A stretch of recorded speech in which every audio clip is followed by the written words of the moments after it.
अरे मैडम, आप पैसे की चिंता क्यों करती हैं? आपके पास तो दो दो एटीएम है। दुकानदार 15,000 से कम कीमत की साड़ी दिखा नहीं रहा था। वो जान चुका था आज मोटा ग्राहक फंसा है।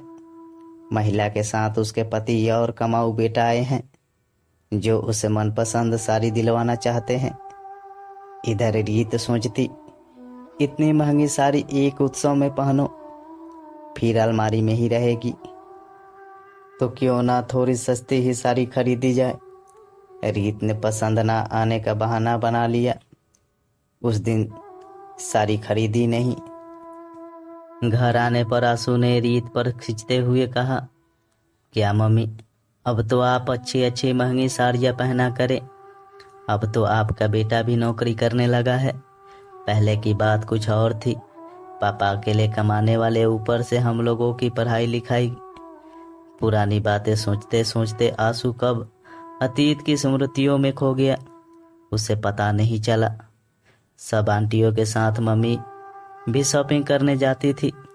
कोई साड़ी पसंद आने पर बार बार छू कर देखती तो थी, पर कीमत पूछने पर महंगी होने के कारण धीरे से अलग सरका देती।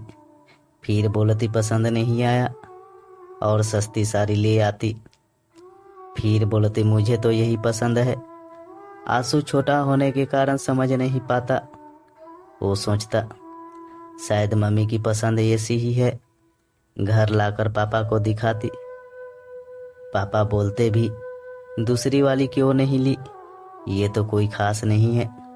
मम्मी का जवाब होता मुझे ऐसी ही चाहिए थी। मम्मी का हमेशा समझौता उत्तर होता और उन्हें कभी इसकी शिकायत भी नहीं रहती। हाँ तो मम्मी, आप शाम को तैयार रहिएगा, आपके लिए वो फेमस वाली महंगी दुकान में साड़ी लेने चलेंगे। और पिछली बार की तरह कोई बहाना मत बनाइएगा। इस बार जो पसंद आएगा बेहिचक खरीद लीजिएगा। ऐसा बोलकर आंसू दफ्तर चला गया। शाम को बाजार जाने की तैयारी थी। रीत दिन भर इसी उधेड़ बुन में लगी रही। ये बच्चे भी ना समझते क्यों नहीं है। अब इस उम्र में इतनी महंगी साड़ी, अरे पैसे बचत करना सीखना चाहिए। तभी उसने उस फेमस दुकान में जाकर दुकानदार से पहले ही बोल दिया, भैया मैं शाम को बेटे और पति के साथ साड़ी खरीदने आऊंगी, तो आप हर साड़ी की कीमत 500-1000 ज्यादा बताइएगा, फिर मैं बाद में आपसे ले लूंगी। रीत की मासा समझ पहचान के दुकानदार ने हाँ में सिर हिला दिया।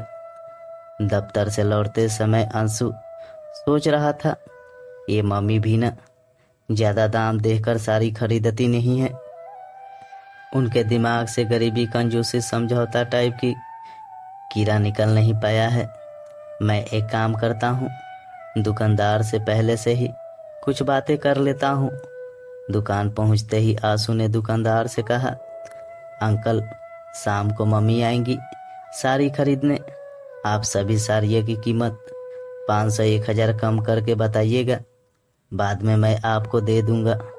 वो असल में मम्मी मुझे से ज़्यादा पैसे खर्च नहीं कराना चाहती, इसलिए वो महंगी साड़ी खरीदती नहीं है। दुकानदार आंसू की बातें और स्थिति जानकर सुखद आश्चर्य से दंग रह गया।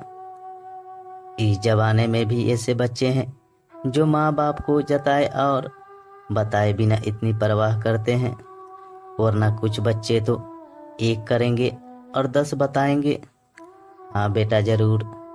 दुकानदार आंसू से अब वो कैसे बताता कि प्यार और ममता भरी चालाकियों और भावनाओं में अभी भी माँ की बराबरी कोई नहीं कर सकता। शाम को रीत पति और आंसू के साथ साड़ी खरीदने गई। चिंता मुक्त थी, पहले से जो दुकानदार के साथ सब कुछ सेट कर रखी थी। और इधर आंसू भी अस्वस्थ था। एक से बढ़कर एक साड़ियाँ दिखाई, वो देखी गई। एक रानी कलर की साड़ी जो आंसू के बेहद पसंद थी, पर वो बहुत ज्यादा कीमत थी। आंसू ने अपनी पसंद बता दी थी। एक बार फिर रीत के दिमाग की नसें दौड़ने लगी। आखिर कितना, 500-1000 ही तो ज़्यादा बताया होगा। नहीं, इतनी महंगी नहीं। फिर एक फिरोजी रंग की साड़ी, वो भी कुछ कम महंगी नहीं थी। फिर भी रीत ने उसे लेने के लिए हाँ कर दी। आंसू जैसे ही पैसे देने के लिए पर्स निकाला, दुकानदार ने मना करते हुए कहा, नहीं बेटा, ये साड़ी बहुत कीमती है, इसका मोल कोई नहीं चुका सकता। ऐसी प्यारी भावनाएं एहसास से जुड़ी ये साड़ी अनमोल है, इसका मोल रुपए में नहीं हो सकता। जब बच्चे पढ़ते लिखते हैं तो हर घर में ऐसी परिस्थिति आती है, पर आज जो आप अपने माता पिता के लिए कर रहे हैं, ऐसे अवसर बहुत कम घरों में आते हैं। पर अंकल, ये पैसे तो रखिए, मैंने बहुत साड़ियों का धंधा किया है, पर पहली बार किसी ग्राहक से मुनाफा कमाने का मन नहीं हो रहा है। ये साड़ी माँ बेटे के प्यार त्याग का साक्षी है। इसकी कीमत लगाकर वो कीमत लेकर इसका अपमान नहीं कर सकता। मेरी तरफ से माँ बेटे का प्यार, परवाह के रिश्ते को ये प्यारा उपहार है। इतना कहकर दुकानदार सोचने लगा, मैंने तो सिर्फ एक साड़ी दी है, पर आज इन्होंने तो मुझे जिंदगी में रिश्तों की महत्व निभाने की बहुत बड़ी कला सिखा दी।